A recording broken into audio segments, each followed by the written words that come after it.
ଜାତୀୟ ପର୍ବ ଅଗଷ୍ଟ 15 ପାଇଁ ସମସ୍ତ ଭାରତୀୟଙ୍କୁ ମୋର ସ୍ନେହ, ଶୁଭେଚ୍ଛା, ଅଭିନନ୍ଦନ ଆଉ ପ୍ରଣାମ।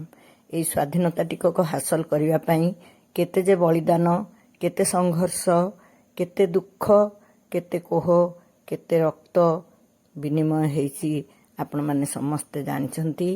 ତେଣୁ ଏହି ସ୍ୱାଧୀନତାକୁ ବଞ୍ଚେଇ ରଖିବା ଆମର ପ୍ରତ୍ୟେକ ଭାରତୀୟଙ୍କର କର୍ତ୍ତବ୍ୟ।